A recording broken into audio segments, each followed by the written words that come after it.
ఒకే దేశం ఒకే ఎన్నికపై మాజీ రాష్ట్రపతి రామ్నాథ్ కోవింద్ ఆధ్వర్యంలో ఏర్పాటైన కమిటీ జమిలి ఎన్నికలపై సలహాలు, సూచనలు జనవరి 15లోగా ఇవ్వాలని వినతి. లోక్సభ ఎన్నికల్లో గెలుపే లక్ష్యంగా రేపు ఎల్లుండి బీజేపీ కీలక సమావేశాలు. ఎన్నికల రూట్ మ్యాప్ను ఖరారు చేయనున్న కిషన్ రెడ్డి, కె లక్ష్మణ్, తరుణ్ చుగ్, సునీల్ బన్సల్ ఇతర నేతలు. హైదరాబాద్ ఫార్ములా ఈ రద్దు కావడంపై మండిపడ్డ మాజీ మంత్రి కేటీఆర్, పెట్టుబడుల్ని ఆకర్షించేందుకు ఫార్ములా రేసును వేదికగా ఎంచుకున్నామని ప్రకటన. త్వరలోనే కేసీఆర్ ప్రజల ముందుకొస్తారన్న మాజీ మంత్రి హరీష్ రావు, కాంగ్రెస్ ప్రభుత్వానికి ఏడాదిలోపు ప్రజల తిరుగుబాటు తప్పదని హెచ్చరిక. హైదరాబాద్ పర్యటనకు వచ్చిన మాజీ రాష్ట్రపతి రామ్నాథ్ కోవింద్, రాజ్భవన్లో కోవింద్ను మర్యాదపూర్వకంగా కలిసిన ముఖ్యమంత్రి రేవంత్ రెడ్డి. పెండింగ్ చలానాలపై రాయితీ గడువు మరో 5 రోజులు మాత్రమే.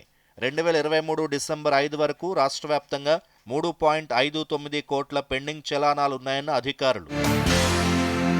రానున్న పార్లమెంట్ ఎన్నికల్లో బీఆర్ఎస్ పార్టీదే ఘన విజయమన్న చేవెళ్ల ఎంపీ, అసెంబ్లీ ఎన్నికల్లో ఓటమి గుణపాఠం లాంటిదని, తెలంగాణ గళం వినిపించడమే తమ ప్రధాన ఎజెండా అని రంజిత్ రెడ్డి స్పష్టీకరణ.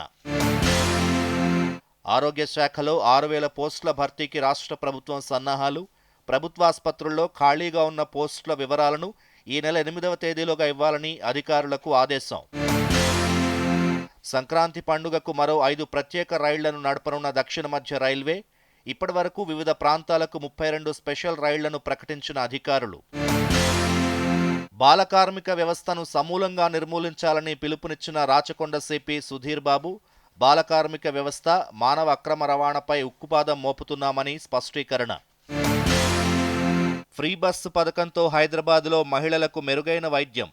జిల్లాలోని 15 నుంచి 20% మంది అనారోగ్యంగా ఉన్న మహిళలు ఫ్రీ బస్సుల్లో వచ్చి వైద్యం పొందుతున్నారని ఒక సర్వేలో వెల్లడి. భవిష్యత్తులో మనిషి జీవించే కాలం పెరగొచ్చన్న ఇస్రో చైర్మన్ సోమ్నాథ్, విద్య, వైద్య, ఫార్మా రంగాల్లో జరుగుతున్న పరిశోధనలతో ఇది సాధ్యమయ్యే అవకాశముందని వెల్లడి. స్వచ్ఛ అవార్డుల్లో సత్తా చాటిన తెలంగాణ, రాష్ట్రంలోని 4 పట్టణాలకు జాతీయ స్థాయి పురస్కారాలు. నాగార్జున సాగర్ నుంచి ఆంధ్రప్రదేశ్కు 5 టీఎంసీల నీటి కేటాయింపు. ఏపీ ప్రతిపాదనలకు అంగీకారం తెలిపిన కేఆర్ఎంబీ. ఐటీఐ, డిప్లొమా, డిగ్రీ కోర్సులు చేసిన విద్యార్థులకు ఈ నెల 8న అప్రెంటిస్షిప్ మేళా. హైదరాబాద్ పాతబస్తీలోని ఐటీఐ కాలేజీలో నిర్వహణ. శబరిమల అయ్యప్ప స్వామి అరవణ ప్రసాదంపై పరిమితి విధించిన ట్రావెన్కోర్ దేవస్థానం బోర్డు, ఇకపై ఒక్కో భక్తుడికి 2 డబ్బాలు మాత్రమే అందిస్తామని ప్రకటన. అసంతృప్తి వ్యక్తం చేస్తున్న పొరుగు రాష్ట్రాల భక్తులు. అయోధ్య విమానాశ్రయానికి మహర్షి వాల్మీకి పేరు, ప్రతిపాదనకు ఆమోదం తెలిపిన కేంద్ర మంత్రిమండలి. 2024లోనూ భారత వృద్ధి రేటు కొనసాగుతుందన్న ఐక్యరాజ్య సమితి, 6.2%గా నమోదు కావచ్చని అంచనా. భారత్, అమెరికా మధ్య బలమైన రక్షణ సంబంధాలున్నాయన్న హైదరాబాద్లోని America consul general Jennifer Larson, భారత్కు ప్రధాన రక్షణ పరికరాల సరఫరాదారుగా అమెరికా అవతరించిందని వ్యాఖ్య. రాష్ట్ర వ్యాప్తంగా కొనసాగుతున్న చలి తీవ్రత.